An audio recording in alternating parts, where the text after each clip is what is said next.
Nevada State Athletic Commission. Chairman Stephen Klubeck, Executive Director Bob Bennett. Our three judges scoring this contest at Octagon side are Derek Cleary, Sally Amato, and Junichiro Kamisho. And when the action begins, our referee in charge of the Octagon, Herb Dean. This championship bout is presented in partnership with DAV, Disabled American Veterans. Thank you for supporting America's veterans. And P3, the official protein snack of the UFC. And now, for those in attendance and UFC fans watching around the world, this is the moment you've all been waiting for. Live from the sold-out T-Mobile Arena in Las Vegas.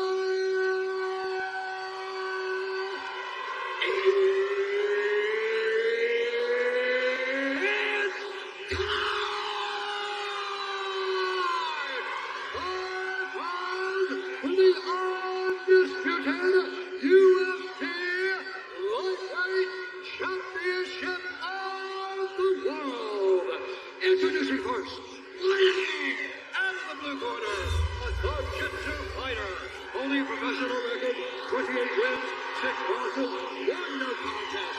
He stands 5 feet 9 inches tall, weighing in at 154.5 pounds. Flying out of Coconut, Florida, by way of Lafayette, Louisiana, presenting the former interim UFC lightweight champion and the #1 ranked lightweight contender in the world, the challenger, Dustin the Poirier.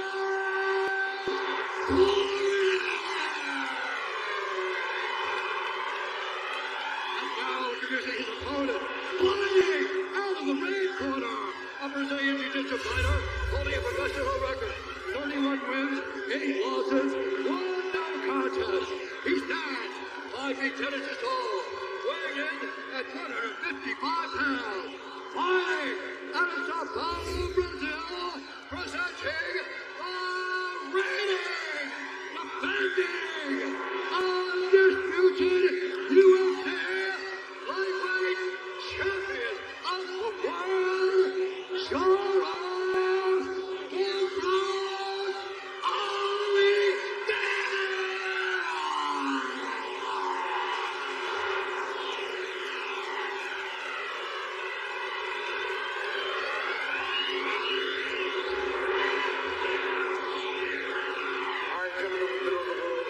Protect yourself at all times. Follow my instructions. But keep it clean. Touch gloves and just do it. The moment is upon us. 155 pounds, ubiquitously regarded as one of, if not the deepest, toughest division in mixed martial arts in the UFC. They are all chasing that man, Charles Dubrox Oliveira. Slight underdog, plus 115 tonight. First defense of his title against a man trying to complete his mission of Dustin Poirier. Poirier, the southpaw, is in red. Charles Oliveira in the black and gold, defending a champion. Early right hand gets through for Dubrox. Now an elbow from Charles. Oh, Dustin hurt him quick. The power of Poirier. I mean, the guy hits so hard.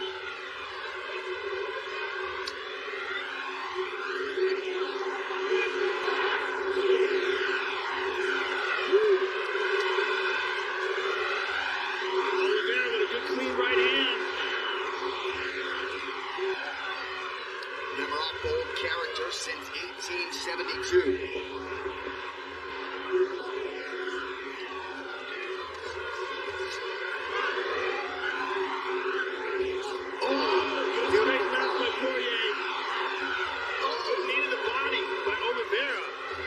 Kick to the body. One thing you can't do if you're Dustin Poirier is load up. And if you're Charles Oliveira, you can't take too many clean shots, man. You gotta be tight, because Dustin will shut your lights out. One thing that Oliveira does perhaps better than Dustin not a one-dimensional attack. It's the knee to the body. Throws a lot of kicks, and you don't know what's coming. It's very multi-dimensional. Five pace through 90 seconds. Already 25 connections for Poirier. Ooh, nice uppercut from the champ. That's what I was wondering. How soon do we see Oliveira trying to get a takedown? He's trying to step around here.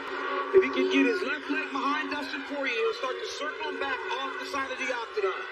And this is where his takedowns come from. Poirier back to work off of his jab. 2.5 gone by round one. Good left hand by Poirier. And right hook by Poirier. He's hurting Oliveira bad. And now he switched to conventional to throw the overhand right. Oh, big right hand over the top. He's in trouble. Oh, Oliveira's in real trouble. Switch near the body for Charles. Those knees. Another knee to the body. And the pace. Crazy. My goodness.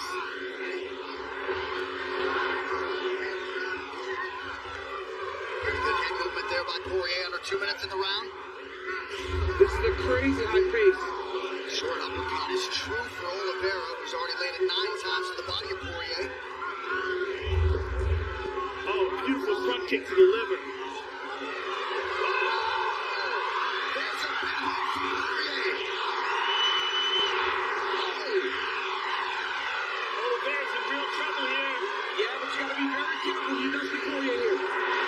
And he wisely welcomes Oliveira back to his feet. Poirier with a big deep breath. He's taking a lot of body shots this round. Plenty of time to work. Look at this.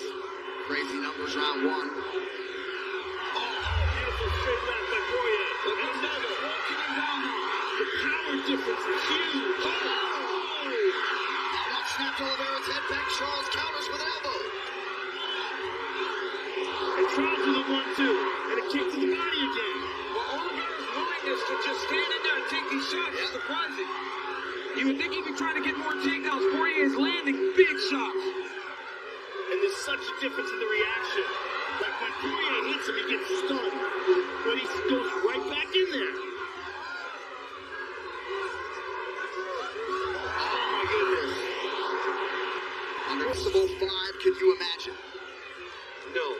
I don't see how this can go 5, but I've been wrong before. Oliveira's corner wants him to use more front kicks. But that front kick up the middle is an outstanding weapon, and Dustin tends to stand a little square. Oh my goodness. When they're in tight, Oliveira does a really good job of landing these. Yeah. And there's another one to the legs. He just throws them up high, he throws it to the body in there. Trying to drag Poirier to the ground here. He's got his hands locked. He's gonna take the bout to Poirier. Poirier's not careful. Not maybe walk anywhere near your mark, son.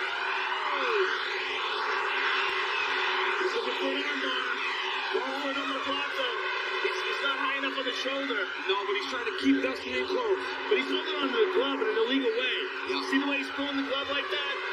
Oh my goodness. He cuffed his fingers underneath the glove to achieve that position. There was something to that position that made Dustin roll. I don't know why he would have rolled instead of just keep pulling the arm back. Didn't seem as though Poirier protested the glove grab.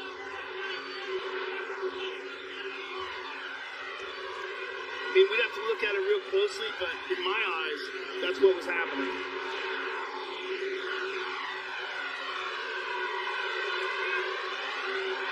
What are you trying to do with your Poirier here, Joe? Well, either offensively, he's got to let go of that triangle. You can't get offensive with the triangle guard. So we're looking at another cop. Yeah, it looks to me like he's holding it illegally. He's got his fingers underneath the cuff.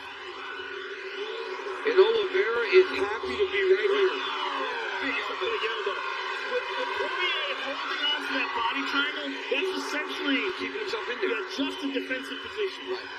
Unless the only thing you can get from there with that is perhaps a Kimura, maybe a guillotine, but for the most part, when you see a guy doing that, They're just holding on. And now he's just got a regular close guard.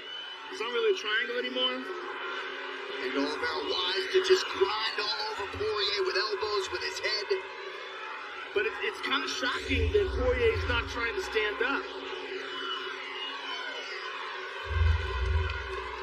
Oh, got tagged again. Some big elbows there by two Bronx. You know, it's possible that one of those vicious knees to the body might have done some real damage. And he might not have the ability to scramble out of this. He's getting beat up here by Charles. Position. I think he would much rather just ride this round out, lose the round, and then maybe come back in the other rounds. Because if Charles Oliveira advances position, we know how dangerous his submission game is. So this might be the lesser of all the evils. That's a good point, Dean. He told us in our fighter meeting against Khabib Nurmagomedov, perhaps he should have been content to lose the round instead of forfeiting a position that resulted in the end of the fight. So perhaps strategic for Poirier, but a big round two